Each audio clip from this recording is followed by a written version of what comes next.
ব্যস্ত নই, আমি বর্তমানে কোনো ধরনের ব্যস্ত নই। সামনে নির্বাচন, আমি আপনাকে কি বলতেছি দেখেন, আপনি আরে কাকি মানে কাকি তো আমার কাকি, কাকু হাফিজ কাকু শুনেন, আপনি আমার যেমন কাকু হন, আপনার বউ আমার কাকি, তাহলে শুনেন, আপনি যদি আমার ভোটটা দেন, কাকিরে আমি ধরেন যে 10-12টা শাড়ি আমি এমনিতে নেয় দিব, আর আপনার পাঞ্জাবির আপনার কোনো চিন্তাই করতে হবে না কাকা, বুঝছেন কাকা?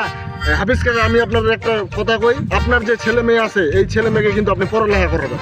আমি আপনারা কি করছি, যদি পড়ালেখার খরচাপাতি লাগে, আর শুনুন, আপনি বিকালে আমার বাড়িতে আসেন, কাকিরে লইয়া আসেন, অন্তত আমি কাকিরে 1-2টা শাড়ি দিই বর্তমানে, আর বাচ্চাগুলোর আপনি পড়াশোনার খরচ নিয়ে যান।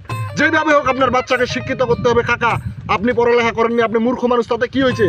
আমি বেঁচে থাকতে, এই যে জয়নাল এবার মার্কায় দাঁড়াইছে নির্বাচনে, আমি বেঁচে থাকতে আপনার বাচ্চা কাচ্চাকে আমি অশিক্ষিত গণ্ডমূর্খ থাকতে দিব না।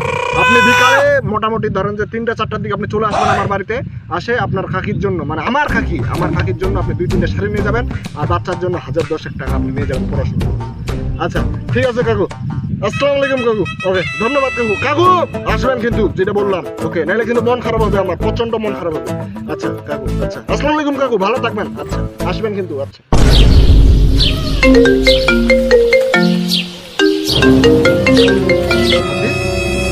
কোন হাফিজ? সর্দার পাড়ার? হ্যাঁ বলেন, কি সমস্যা কি? না আমি নির্বাচিত হয়েছি তো। আপনি ভোট দিয়েছেন? কটা ভোট দিয়েছেন আপনি? 2টা। কি আপনি আর আপনার বউ? তা সমস্যা কি? আমি একজন যোগ্য নেতা হয়েছি, আপনারা ভোট দিবেন না, তা কাকে দিবেন? আমি একজন যোগ্য নেতা, উপযুক্ত হয়ে দাঁড়াইছি, এই জন্য আপনারা আমাকে ভোট দিচ্ছেন, তো এখন সমস্যা কি? আপনার বাচ্চার পড়ালেখার খরচ লাগবে মানে?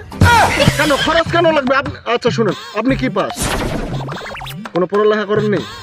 ভাই আপনি পড়ালেখা করেননি, আপনার সন্তানকে কেন পড়ালেখা করাবেন? আপনি মূর্খ থাকবেন, আপনার সন্তানও মূর্খ থাকবে।